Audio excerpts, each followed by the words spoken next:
Shall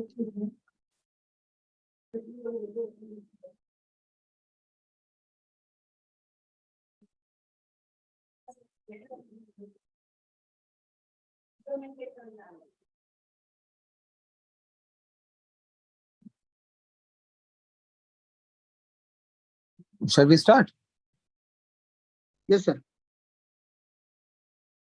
Now we are live, sir. Yeah. Good afternoon, everybody. So I'll be talking today about rabies and anti-rabies vaccine. So as we all know, there are the anti-rabies vaccine, the previous anti-rabies vaccine were usually initially when it was launched, I guess it was the good 31 doses. Then the later one, the off late, we're using the 5-dose vaccine. And now, since 1 year, we have an excellent new drug, the novel 3-dose G protein vaccine. So let's talk about it. So rabies is a public health challenge in India. So globally, there are 59,000 human deaths annually, highest in India. India had 20,000 human deaths a year from rabies, accounting for 60% of rabies deaths in Asia and 35% globally. 91% deaths in India occurred in the rural areas. So this data is a little older, but I think off late, definitely the number of rabies deaths have reduced drastically. So every 9 minutes, a person dies from rabies is one of the older data, yes. But yes, the number of rabies deaths were quite high previously. So let's go further. So what is the current management of rabies? First and foremost, the local wound treatment, the first aid. That is the first thing to do in rabies is to make sure that the wound is cleaned appropriately. Either in under the running tap water would be ideal. And then you need to clean the wound, do the first aid. You can also add betadine, and even spirit can be added if it's in superficial wound. Clean the wound perfectly. Then comes the active immunization and then the passive immunization. So as we all are aware about the 5-dose intramuscular regime, which is the 0, 3, 7, the 14th day and the 28th day. So as per a lot of studies, it has been founded that this mounts the best immune response to the rabies virus if given at these intervals. Okay.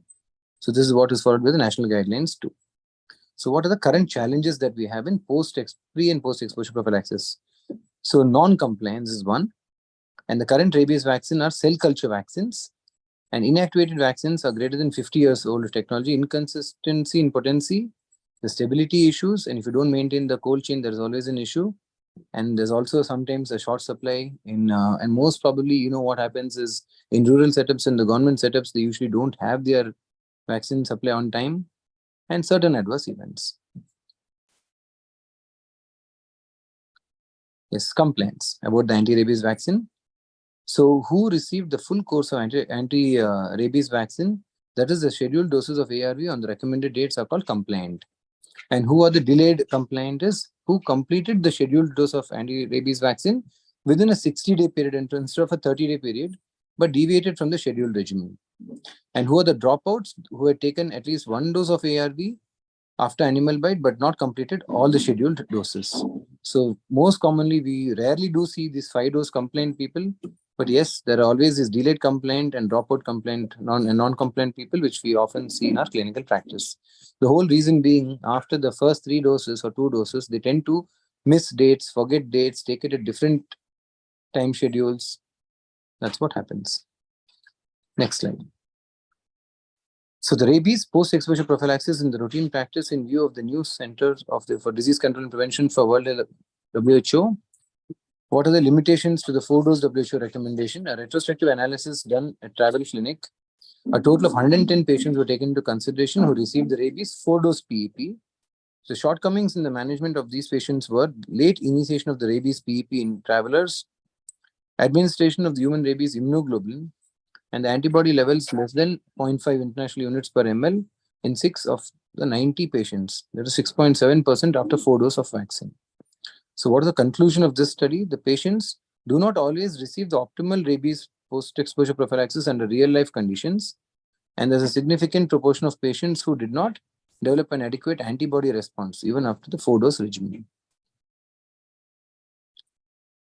Now, non-compliance up to the 5-dose anti-rabies vaccine is a proven cause of death.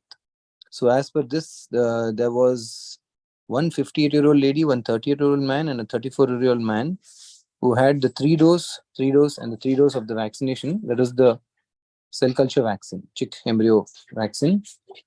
And they were all category 3 bites. Okay. So category 3 bites, as you know, are quite at a higher risk of developing rabies. And these are all proven rabies cases by the CSF findings, and the diagnosis was rabies encephalitis. The confirmatory tests were from the CSF. Okay.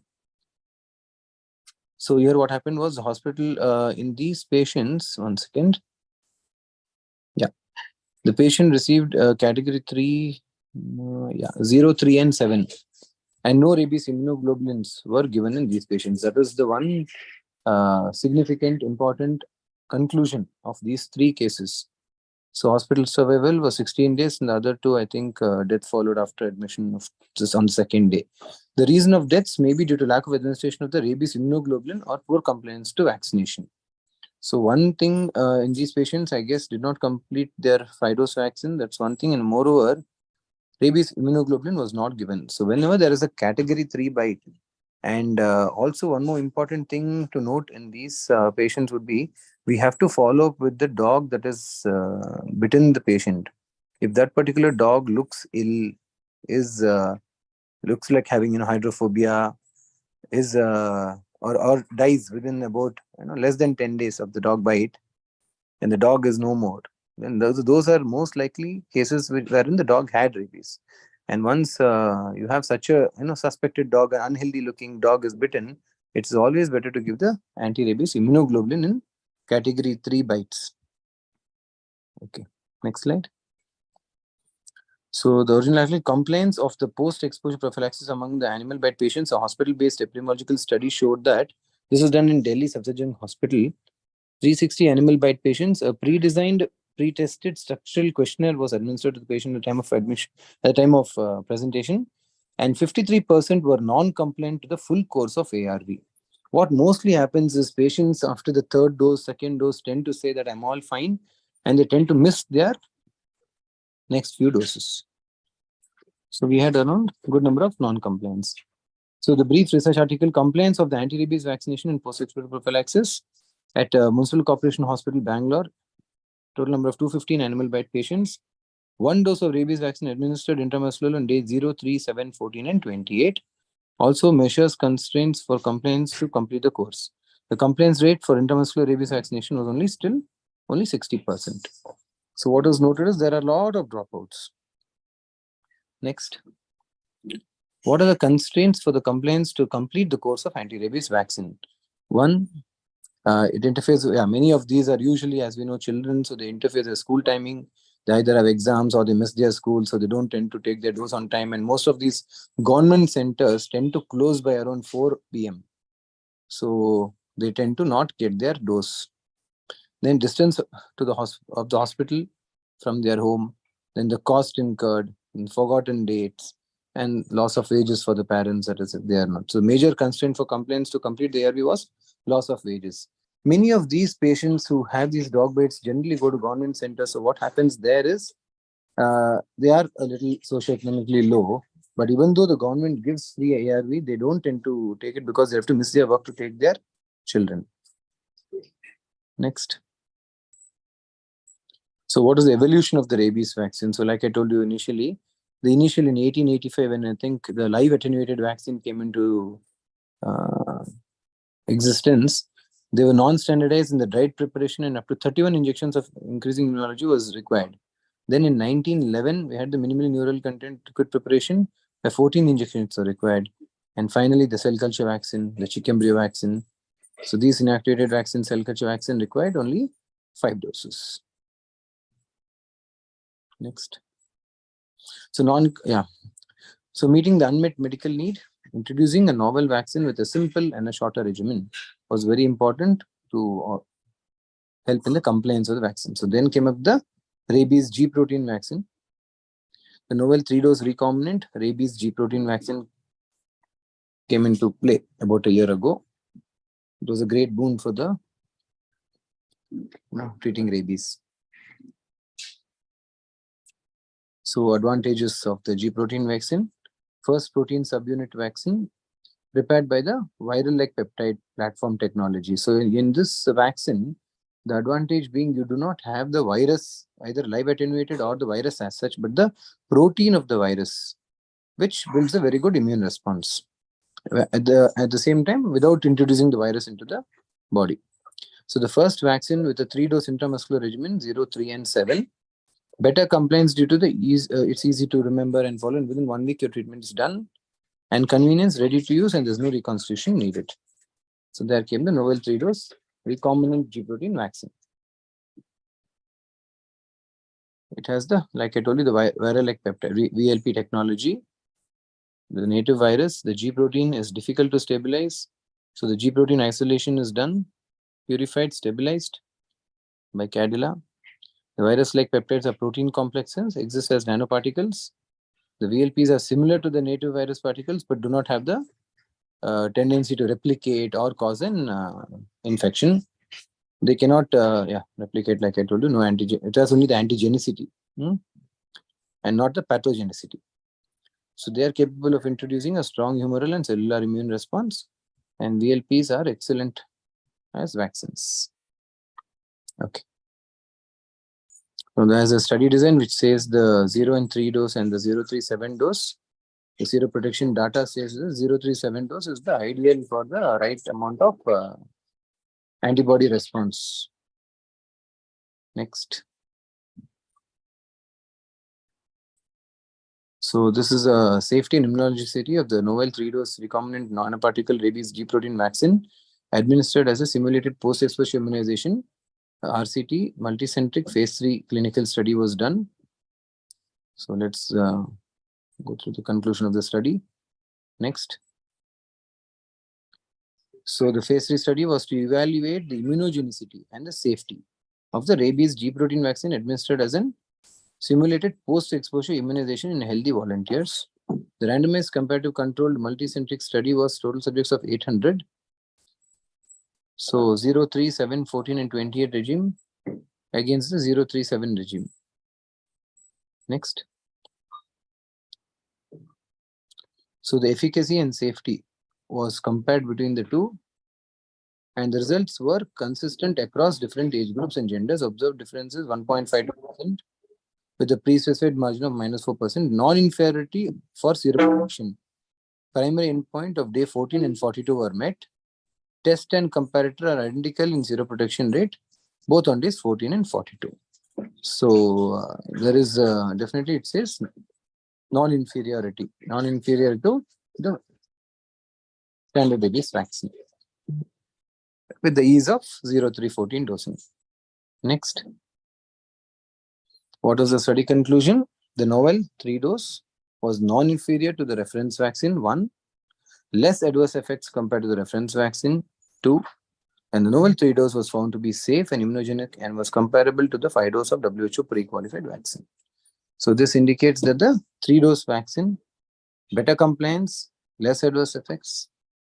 And I think cost-wise, there's a slight, I think slightly on the higher side. I think the TH rabies would be, I think if you calculate the 3-dose and the 5-dose around about the same costing also. So definitely a superior vaccine compared to the 5-dose anti-rabies vaccine. So Cadila has been awarded the Pharma Innovation of the Year award and the Golden Globe Tigers Award Malaysia for Innovative Product of the Year. All right, thank you. Yeah. Thank you, sir. All right. Oh, sir. Thank you, sir. So You. here we are. Hello.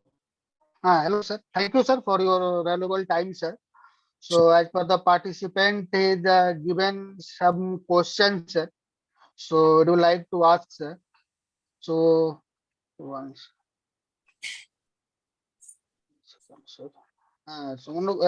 One question is coming, sir, Dr. Sudhamani.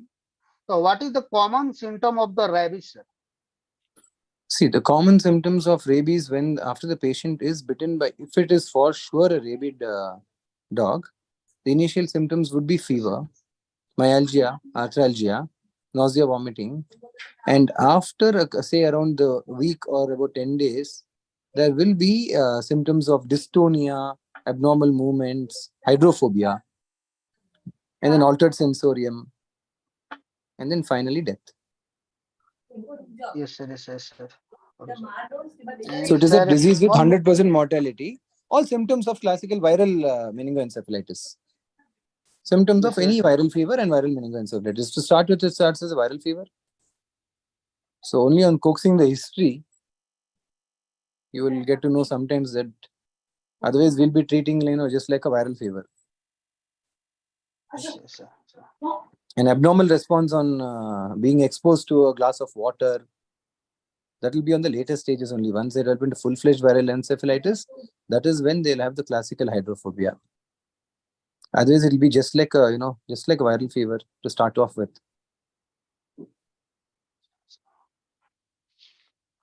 Okay, sir. And sir, one more thing, sir. You actually are the prescriber for our brand Travis. Yes. So, so like, what type of animals bite causes for the coming for your clinic, sir? Like dog See, bite, what type of? yeah, commonest is dog bite, followed by cat bite. You also get rat bite. Very rarely you get what is known as bat bite. Yes, yes, yes, Okay, but otherwise the commonest are dog, cat, and rat. yes, sir, yes, So sir. ideally, if you go by the books, you're supposed to treat even a human bite as a rabies bite only. Even a human bite is supposed to be treated as a dog bite. Rabies bite. Okay, sir. Yeah, so actually, any canine, it can be a wolf. In the rural areas, usually they get this jackal's wolf bite sometimes. So otherwise, it's monkey bites again. They are also falling into, but the commonest is dog and cat in the city. Dog, cat, rat, bat. Yes, sir, yes, sir. Thank you, sir. And sir, one more question is coming from Dr. Arun Kumar. So the how 3 doses having more compliance over 5 dose vaccine, sir? Very simple answer to that. It is getting over in a week actually. So 3 doses is much easier to remember. They've just got bitten, so they definitely will take the first dose. The next dose is one day later, the day after tomorrow. That is, so that will also be taken. And soon or not, they remember that that same day of the first injection is given. Remember them as Sunday to Sunday or Monday to Monday, 7th day, and they're done with the dose. So 3 doses is much easier. So what happens usually 3 dose, even in the 5 dose vaccine, most of the patients complete their 3 doses, but they forget the 14th and the 28th day. Or what happens is they come on the 18th day telling, can I take the 14th day dose? Or they come on the 20th day, 25th day, telling they can they take the 14th dose, and then they ask, when do we take the next dose? So that way the compliance of a 3 dose vaccine is much better. Which just 3 doses, patients are happy, the treatment is completed, your antibody response is good, and it's much compliance is much better with 3 dose because it's in a shorter period of time. Simple. Less visits, less hospital visits, Yes, sir, yes, sir, yes, sir. Yes, sir. same cost, almost, right? Same cost. I think the anti-rabies vaccine ARV normally costs around 350, 400 if I'm not wrong, and this is like 700. So 400 Yes, sir. into 5 times maybe 2000, and 700 into 3 times is 2100. So maybe at the most 200, 250 rupees more at the most, yeah. With 2 less visits, so obviously you're still saving, right? Yes, sir. Oh, sir. Yes, sir. Thank you, sir. And for actually you are the good prescriber for this our brand, sir, Travis. Sure. So can you share your experience, sir? If you don't mind, sir. No, excellent. I mean, lot of patients. I mean, the whole Yes, sir. advantage is the moment you tell them that it's only 3 doses compared to Yes, the sir. five doses, their face lightens up. They are very happy. So that is one amazing thing. So, and they always they're fine with coming back just with the 3 doses. I always give them the option sometimes. They should not think that the doctor is charging more by charging 700 for the vaccine. So you tell them there is a 5 dose option, there is a 3 dose option. I think nobody will say no to the 3 dose vaccine, because your treatment's over in a week, less number of visits, less number of reviews, easy compliance. And so definitely excellent thing, and definitely it's good. The compliance rates are much more better. So what used to happen previously with the 5-dose vaccine is the patient never turns up after third dose. Yes, sir. Yes, sir. And if I'm not wrong, I think this vaccine will protect against, good antibody response for, if I'm not wrong, for quite some time, at least 2-3 years, 5 years, I guess. So Yes, that we sir. should, Sure. data Yes, sir. should say. Yeah. Yes, sir. Yes, sir. Yes, sir. All right. Yes, sir. Okay, sir. So thank you, doctor. So Thank now no any question is coming for the our participant side, sir. So thank you so much, doctors. Thank We you. are informative talk, sir, and furtherly approach our the either last, but not a list, sir. The Thabis has was on presenting what award, innovative award category like ET India Pharma Award and sir Global Golden Global Tiger Award, sir. The two award they initiative the last year, sir. So Very for your yes, sir, yes, sir, for your support, sir. And I sure. like to request all the doctors, sir, please support us like Travis, sir. Definitely. Okay, sir. Thank Thank you, you. doctor. Thank you, Thank you, sir. Cadila, and thank you all participants for Thank attending you, this sir. meeting. Thank you. Good day.